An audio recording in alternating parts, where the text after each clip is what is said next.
Salut tout le monde, c'est le Mirage 2000 et aujourd'hui on se retrouve pour une nouvelle vidéo.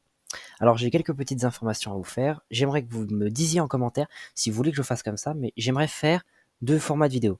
Un format de vidéo, vous me présentez, vous me proposez un avion et je vous le présente, un avion au modèle, modèle particulier. Et un autre format où je présente une marque d'avion, par exemple Fokker ou Boeing ou Airbus, bref. Donc vous me dites en commentaire, je prendrai le commentaire le plus liké et ce sera le format que vous voudrez, d'accord? Donc, je voudrais quand même vous parler cette fois dans une vidéo d'un nouvel avion.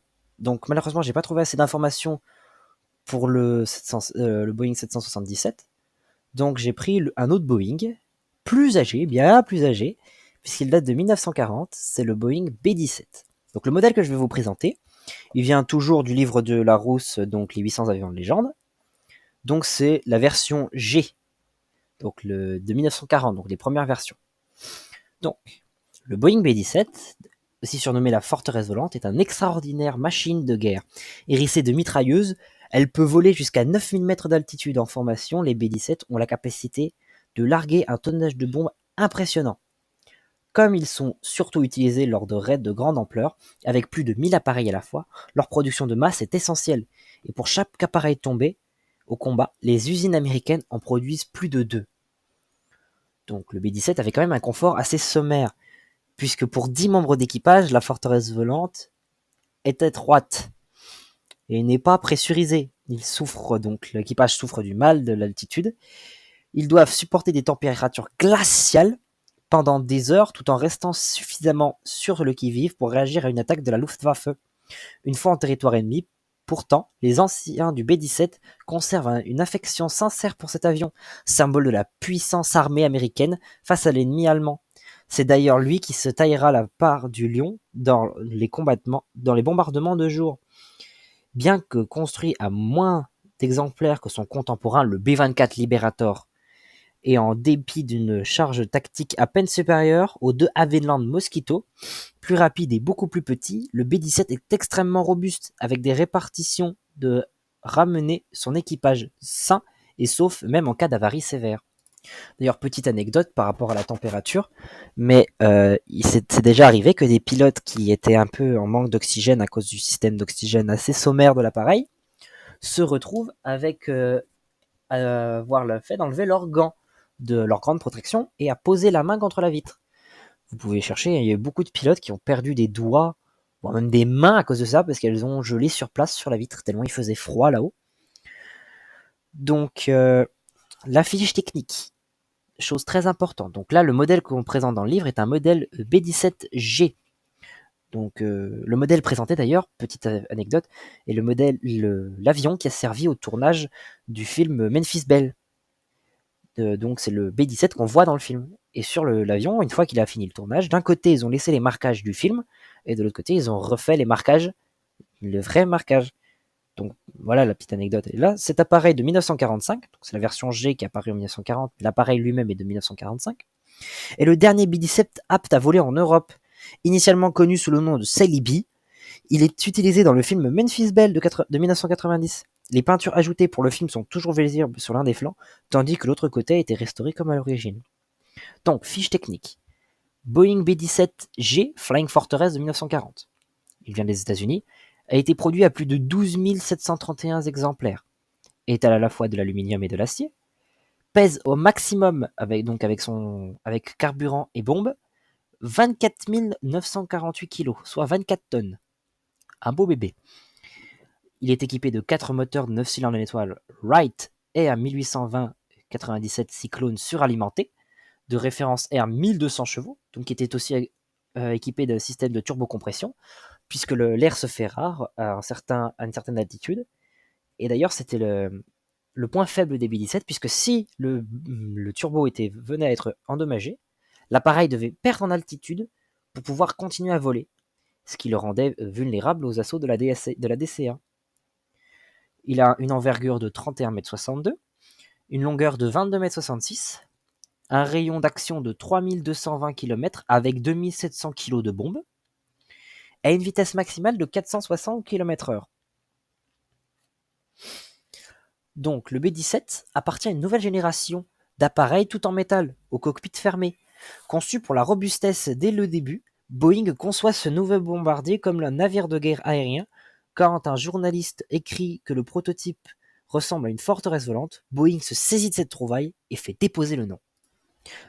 Donc vous vous rendez compte quand même que l'avion, pourquoi on l'a été surnommé la forteresse volante, puisque les mitrailleuses, vu leur remplacement, ne laissent quasiment aucun angle mort à l'aviation allemande pour attaquer.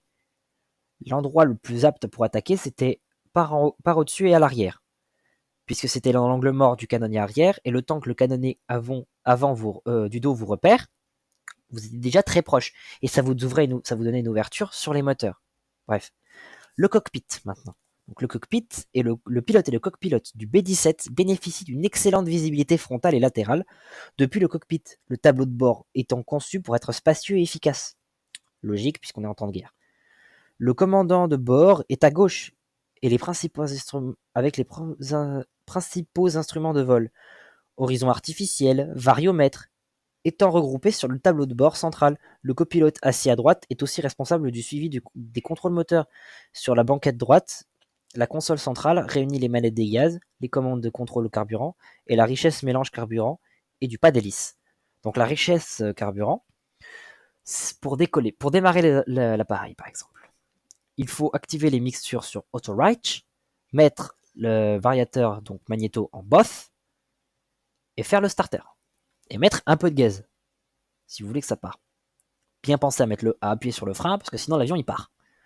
D'accord?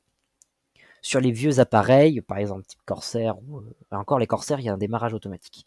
Mais par exemple sur des Spitfire, qui sont plus anciens, il faut l'aide de quelqu'un pour démarrer.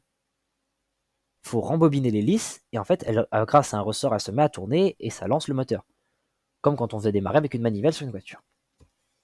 Donc le B-17 est chargé de bombes et de carburant, et laisse peu d'espace à son équipage. Le bombardier navigueur doivent se contorsionner pour atteindre leur siège situé à l'avant, puisqu'ils doivent passer en dessous de la commande centrale du pilote. C'est très exigu. Pilote et copilote se trouvent au pont principal, donc légèrement surélevé. Le mécanicien navigant loge au-dessus et derrière eux, donc il est légèrement plus haut et derrière les pilotes et copilotes. Seul le radio peut se tenir debout dans son poste, c'est pour dire. Le tireur de la tourelle inférieure doit être de petite taille pour pouvoir rester en position fétale sous le fuselage. D'ailleurs, si l'avion venait à se poser en catastrophe sans pouvoir sortir le train, si on ne pouvait pas le sortir lui, c'était fini pour lui. Hein. Il finissait écrasé en dessous. Hein. 24 tonnes sur le nez, je vous dis que vous êtes mort. Hein. Tandis que le mitrailleur de queue devait ramper jusqu'à l'arrière de l'avion pour s'installer à son poste. Il était assis sur un tabouret en bois. Hein. J'ai la photo, hein. C'est un tabouret en bois avec les 2 mitrailleuses devant lui. Hein. Avec les mitrailleuses sur le genou. Hein.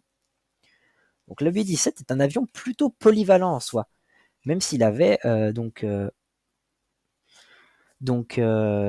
plusieurs concurrents. Hein.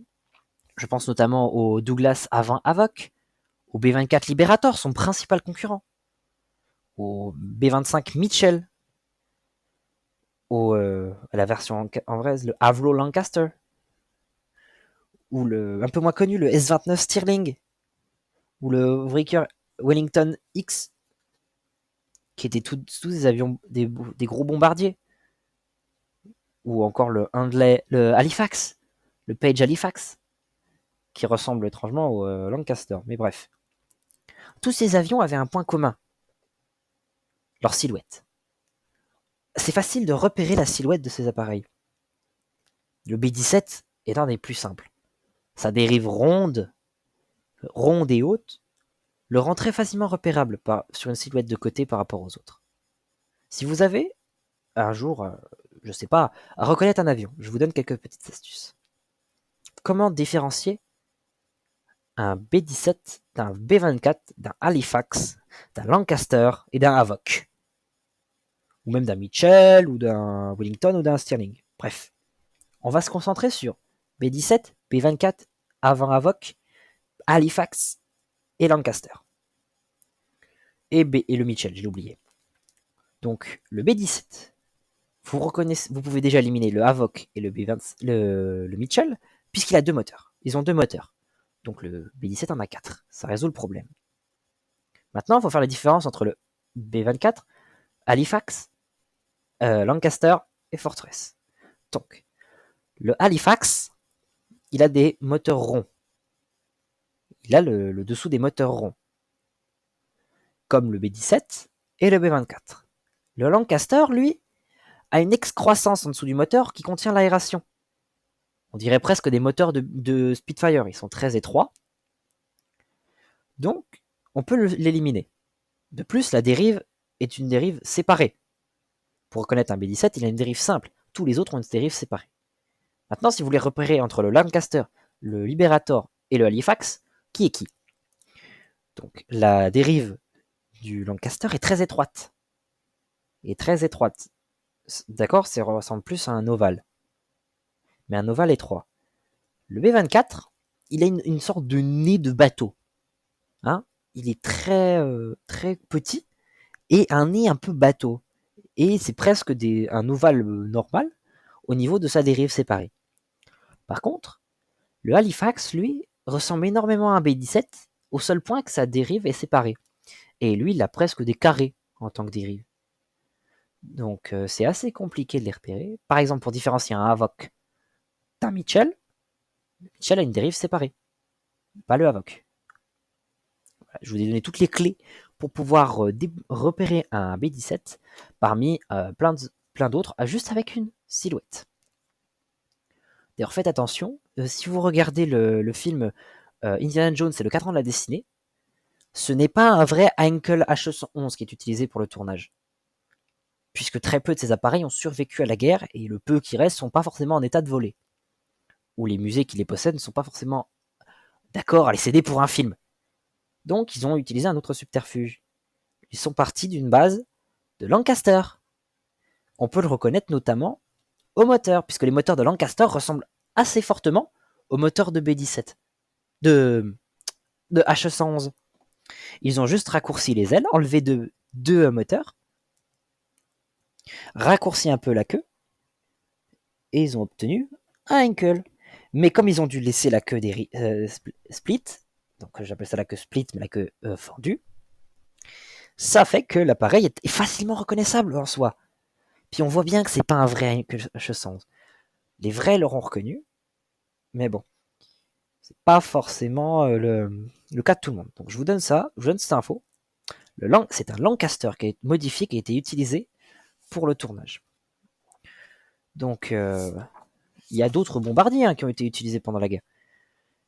D'ailleurs, je vais vous parler d'un autre bombardier, un petit cousin du B-17. Enfin, un petit cousin, pas vraiment, puisqu'il est allemand, mais je l'aime beaucoup, celui-là.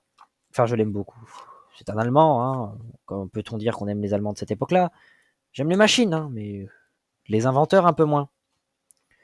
Donc, j'ai retrouvé un de ses cousins anglais, donc le Mosquito, qui date de 1940, lui aussi. Il y a le Black Widow, qui est un Américain. Le Tiger Cat, le F7F3 Tiger Cat. Le F8F Bearcat. Alors lui, c'est un lourdeau, mais un lourdeau. Celui que je veux vous parler, c'est le Arado AR-234B de Blitz de 1944. Le premier bombardier à réaction prévu pour la reconnaissance longue distance. Il est si rapide que peu d'avions alliés le rattrapent. Pour des raisons de poids, il décolle initialement sur un chariot à roues et atterrit sur des patins. Un système ensuite remplacé par des roues. Ce système de chariot et patins, on le retrouve sur le ME-163 Comet, le premier avion fusée de l'histoire.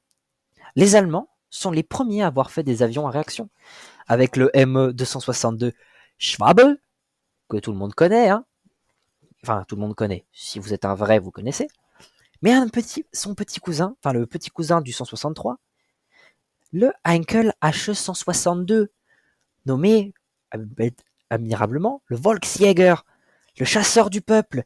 Il était d'une conception très simple, conçu pour qu'une personne avec peu ou pas de formation de pilote était capable de le piloter. Pour ça, son appellation Volksjäger, chasseur du peuple. N'importe qui du peuple pouvait le piloter. Bon, après, c'est une daube. C'est une daube, il a de nombreux défauts de conception et le prototype s'est crash dès son go-vol. Hein. Pas fou. Hein. Bref, j'espère que cette vidéo vous aura plu. N'hésitez pas à me demander d'autres appareils en commentaire. Et à une prochaine fois. Ciao!